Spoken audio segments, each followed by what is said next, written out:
And that's where I was able to, through them, expose Maurice Strong's water scam that he was going to pump water to cities and turn the San Luis Valley, thousands of miles, into a dust bowl.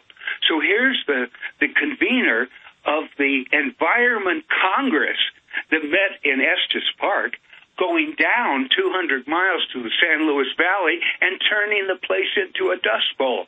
It was that hypocrisy that caused me to invest up till now $250,000 in exposing this guy. And I've got some information today for you that is going to blow him out of the water.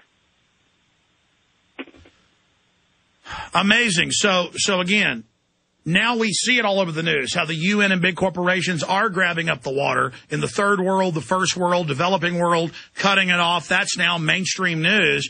Here you are in the late 80s seeing this at its embryonic formation. Yes.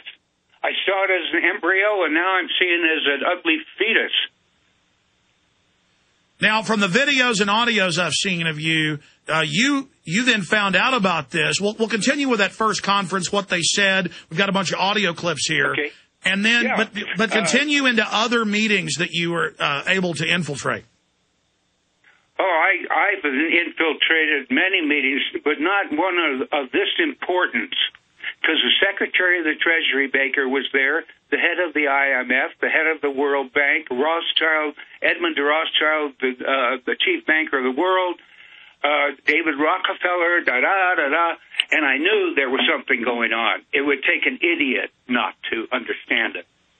And again, you're on record as being part of the conference. You got the documents out. Yeah. Later newspapers, major newspapers have written stories about it.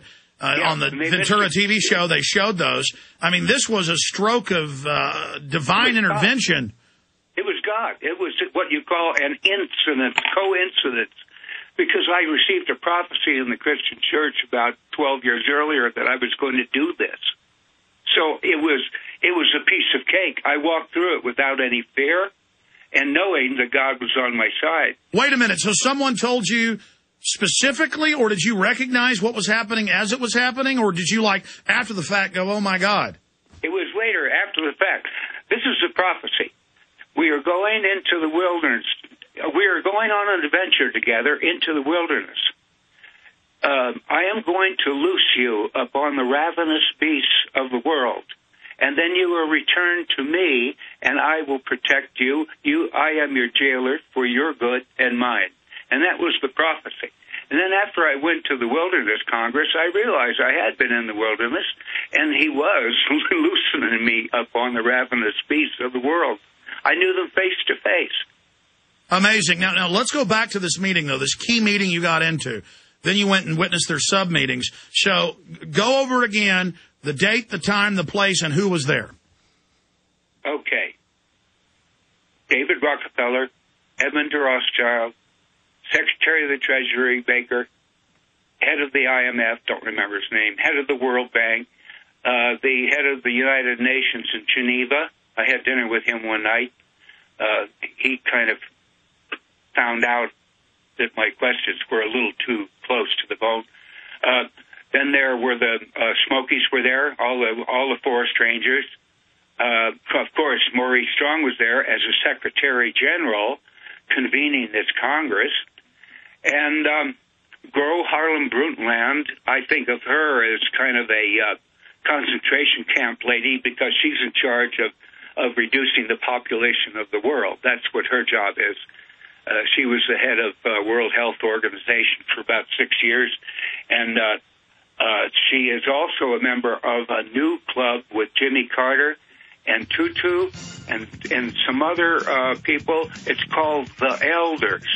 And the Elders have direct contact with the Club of Rome. All right, stay there. We got a break. Let's continue along that line. And then other meetings you went to. Just amazing stuff, ladies and gentlemen. I mean, there's videos out there of our guests introducing Maurice Strong and the rest of them. Right in the middle of all of this. This is an absolute eyewitness on the inside. Okay, George, I've been throwing a lot of questions in here, and you're dropping bombshell after bombshell. So you're at this UN conference. Of course, Maurice Strong was later the head of the official biological diversity meeting in 1992 in Rio de Janeiro, the Earth Summit. He's the guy that says publicly we must destroy the industrial society for Gaia. Now Al Gore's new film and book is about religion. We're going to get into the religious aspect of this and weird occult compounds he's got in Colorado. But continuing, you were getting into this woman, the head of the World Health Organization, and the UN stated goal of reducing world population of 80%. Go ahead. Yes, her name is Gro Harlem Brundtland. She prepared the Brundtland Report, which was used as the basis of the Fourth World Wilderness Congress Foundation, the Brundtland Report. And her analysis is that 2 billion people have to be removed from the planet. 2 billion. Now, there's other figures that go down as low as 500 million. So we have a sinister element in our government that is twisting the law so that they can annihilate people early. They say the earth is not large enough for 6 billion people. Now, I take issue with that because I'm one of the guys that will be cooked.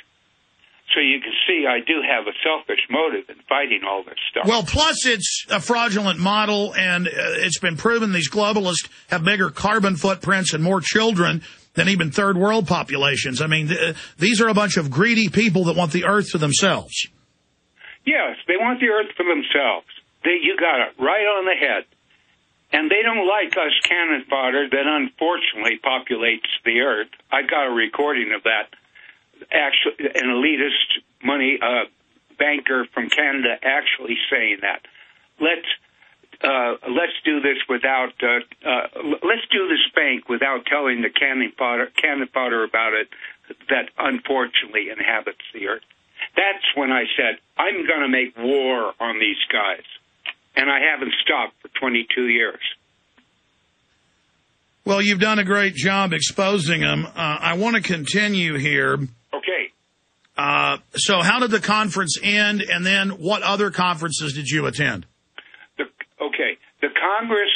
Congress ended by Rothschild presenting his banking program to the Congress to Gro Harlem Brundtland to present to the United Nations in October of 1987. That was the end of it. Now, since then, everyone's complaining about Maurice Strong allegedly taking a $1 million bribe from the UN and the Oil for Food program, and Fox just fouled him up by exposing him to the New World to the Copenhagen Congress. He made billions there, and I'll announce it to you right now. He got $8 million when he sold the Baca for water lot rights, which he did not own.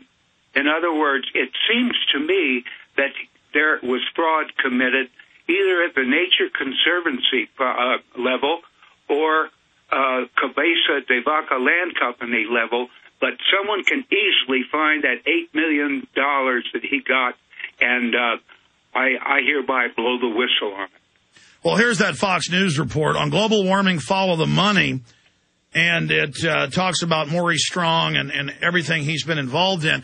And I know these fake conservancy groups in Austin with the city took more than 15,000 acres from people and didn't pay them 1/10 of what it was worth. Then they turned around a few years later and took the restrictions off and built on it themselves.